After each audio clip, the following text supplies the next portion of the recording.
Hello everyone and welcome back to the Common Sense Crypto channel. As with you always, this is Rich doing another video today on XRP. So I hope you're all having a wonderful day today wherever you are in this great world. We're going to talk about XRP. I'm going to start with this. No way to police all cryptocurrency fraud, CFTC commissioner says. There's just a lot of fraud in the space. Goldsmith Ramiro said at a white-collar crime conference at the New York City Bar Association. There's just no way we can police all the fraud, but we've got to do something. Goldsmith Ramiro pushed back on the idea that there was a turf war between the CFTC and the SEC over regulating crypto, but acknowledged that many of the industry's products are new and the agencies were still trying to figure them out. But you know, there's a major disagreement going on between the CFTC and the SEC. Gary calls every single cryptocurrency a security. The CFTC calls them commodities. So as we push forward with crypto regulations, I still think the CFTC is better at regulating crypto for two reasons. First, they look at cryptocurrencies as commodities, like I just said. But they also look out for the retail investor. They see the value in it. They see how somebody could come in with a little bit of money and leave with a lot of wealth. Gary, on the other hand, because he works for the big banks, would rather see me and you leave crypto for good. And he would never want to allow retail investors back into crypto in any way. That's why I said the CFTC is better in my opinion. But what about the fraud inside of crypto? There's no reason to hurt the retail investor because you have criminal activity going on. Look at all the criminal activity that goes around in the US dollar. So maybe none of us should be able to hold US dollars either, right? We need a clear path. We need a framework, and we need something that is retail investor friendly. XRP and XLM name dropped that Swift Cbdc discussion about integration of cryptocurrency with legacy infrastructure. Take a listen. And we're seeing cryptocurrencies like XRP, Stellar Lumens, and stablecoins like USDC playing an important role in getting that wheel to turn and deliver the internet of value. Important role to get that wheel to turn. Everybody was always saying that crypto wasn't needed inside of the new financial system. It's just a messaging system. But now we're seeing how they're going to integrate cryptocurrency into the system as well. She goes on to talk about Bitcoin. Take a listen. Also, the introduction of central bank digital currencies will accelerate the mainstreaming of digital assets. I'd say my third, coming to the crown jewel here, cryptocurrencies are gaining legitimacy as a new asset class. When the Bitcoin paper first came out, it was going to be the missing link, the internet of value, a medium of exchange. But as we know, Bitcoin failed as a medium of exchange for. Now, here's my problem with Bitcoin, okay? As technology advances into the future and utility really starts to take over, what kind of future does Bitcoin really have? Because you're going to see that gap widen as time goes on. As everything advances into the future, it's eventually going to leave Bitcoin behind. Not that I want to see Bitcoin fail. I wanted to see all cryptocurrency succeed somehow, some way. But I don't see why any new retail investor would ever put their money into Bitcoin. What are you hoping for? A possible 10x? What if you put the same money into utility-driven cryptocurrencies like XRP, XLM, XDC? You could get an easy 100x out of these cryptocurrencies, maybe even 1,000x in the future. Ripple making moves. Ripple acquires stake in Bitstamp. Here's what's known.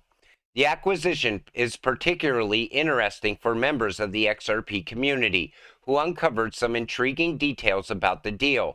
They pointed out that Pantera Capital had early investments in both Ripple and Bitstamp. Moreover, Bitstamp previously served as a gateway for Ripple, facilitating entry into RippleNet. As a result, XRP accounts for 30% of trading volume on Bitstamp, with the XRP to Euro pair being the most prominent. Bitstamp also holds the status of the second largest market for XRP, trailing only behind Binance. That is huge. And they bought a majority stake in Bitstamp. You know, Ripple is out there expanding all the time. That's how you know XRP is such a great investment. Africa's first test run for a CBDC has failed. And we knew this was going to happen because they were trying to force people away from cash. Bloomberg reported that 90% of the country previously used cash for transactions. They did not want to convert to CBDC, but were provided with no alternative. And then they talk about how the government can keep them under the thumb also at the same time. But it looks like it's not gaining any ground. And I think the same thing is going to happen here in the US. Because they even say in the article, it is hard for Americans to fathom currency cancellation as it has never occurred here. Yet the Federal Reserve has made it clear that they are looking into this option. Per usual, they market it as convenience for the people. It's not going to get traction in this country. Nobody's going to want to utilize Fed now.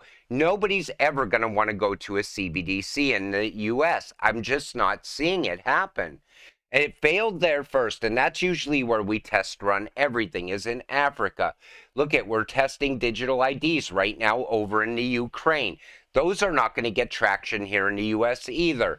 That's why I said it's important to keep holding your XRP and XLM because I think we're going to get very rich in the near future. The good thing is, I think they're going to utilize XRP and XLM in this country also to fix the current financial system without converting over to a CBDC. Because if you keep seeing them fail all over the world, where does that leave you in the future? We're going to have to go back to this current system, the debt system, and come up with ways to fix it. Crypto can fix it. Pyth Network releases new XRP price feed on up to 20 blockchains. Pyth Network, a Solana-based decentralized Oracle solution, has announced the release of an XRP price feed to address the growing demand from different platforms. This development is expected to further bolster XRP's exposure by allowing numerous platforms access to real-time XRP price data. So we might see other people get involved with XRP out of this. It also puts it out there even more. And we're at a critical time. I think we're coming into final phase on this SEC case. People need to get in before it's too late. XRP and Pepe coin achieved listing on major decentralized exchange. Synthetics listed XRP. Great point. SEC versus Ripple. Hogan says Judge Torres might wait for him and Docs before final judgment. And I was thinking the same thing. So the prominent lawyer who has closely followed the lawsuit asserted that he will not hold his breath until after June 13th of this year, when SEC and Ripple are expected to file public, redacted versions of their materials. And he says that the judge doesn't have to wait, but very, very likely she will. I'm not holding my breath until after the 13th. And I think that's what's going to happen. First, we're going to see the documents come out to the public. Shortly after, I think she's going to give her ruling. A lot of people are still arguing that she's not going to give a ruling until sometime in the fall. I think things are looking better now than they did, and they're looking better every single day. Look at those SEC emails. They knew right all along that XRP was never a security.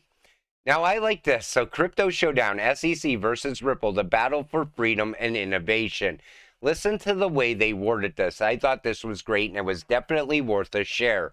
In the heartland of America ingenuity, a technological revolution is brewing, and its name is blockchain. This cutting-edge innovation, akin to the first radios and computers, is poised to change the game. Just like that fancy-sounding World Wide Web, it won't replace good old US dollars, but it will wrestle power from big banks and place it firmly in the hands of everyday folks. You see, this whole blockchain thing was concocted after the financial crisis with the noble goal of empowering individuals. But wait, there's a twist. Enter Gary Gensler, the SEC Commissioner Chairperson, who seemed to have a bone to pick with crypto. I thought it was great the way they worded that because that's exactly what is going on right now. We are looking at a game-changing technology. Me and you can invest in that. We could get rich off of that right now. And you know, that's what's great about crypto. It's the future. Anybody who tells you crypto's eventually going to die off and become nothing is totally wrong. It is here for the long term. And I don't care what Gary Gensler has to say. He is going to lose in this case. And he's going to walk away and watch XRP get that regulatory clarity. Wait and see. Ripple joins $40 million fund by Dispersion Capital to propel Web3 infrastructure. It's just nonstop growth around XRP and Ripple. You know, they're also pushing ahead with Web3. Look at the XRP ledger right now. Nonstop growth. Billionaire Mark Cuban explains how crypto projects can avoid being targets of the SEC crackdown. He says that cryptocurrency issuing companies should consider releasing all their supply without retaining a portion as a treasury. According to Cuban, the released tokens should be used to provide liquidity using DeFi, and the original entity that issued the tokens should therefore be dissolved. In his view, rogue regulators like the SEC will not be able to close the token down, alleging it's a security as it has done with cryptocurrencies like FIL and XRP, as there will be truly decentralized. So he's saying release all the tokens and then disperse the company. But sometimes, like if you look at Ripple, you need that company to go out there and lay all the groundwork for what's to come in the future. You know, XRP probably would have been utilized by a few banks because they would have realized the on-demand liquidity solution. They would have recognized it as a bridge currency. But without Ripple going out there and opening up all those doors, I don't think we would have seen the growth that's about to come, the price that's about to come around XRP. But again, we are still sitting here at, you know, like in limbo, waiting on this judge. And as soon as she comes out and gives that ruling, it is going to be an absolutely glorious day. We're going to see an epic run for XRP. And anybody who doubts it now is going to regret not buying XRP because they will be left behind. That's why I never understood people saying, I'm going to wait until this case ends, then I'm going to get an XRP. Well, expect to pay a much higher price. You know, us here sitting with our diamond hands for years now knew what we were holding. And like I said, I think it's all starting to come together. I also don't see a future for CBDCs in the US. I think it's going to be a very tough sell.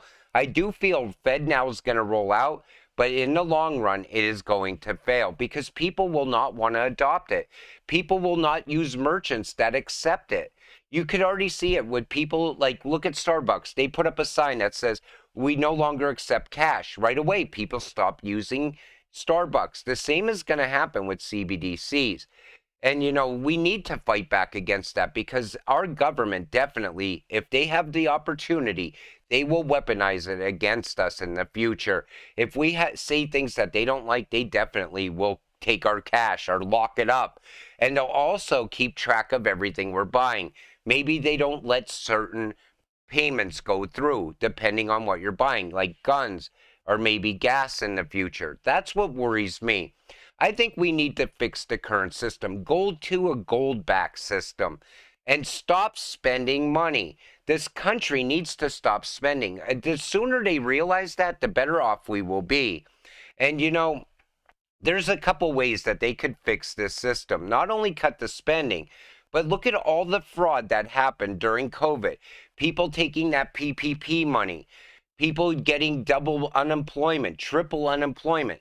Go after them, collect that money instead of raising the debt ceiling. I'm sure a lot of money went out there and it was used very fraudulently. That's where you could start with. And then maybe beyond that, dismantle the SEC, dismantle the IRS, and get rid of the Fed. With that said, I'm going to wrap up this video. I want to thank you all for watching.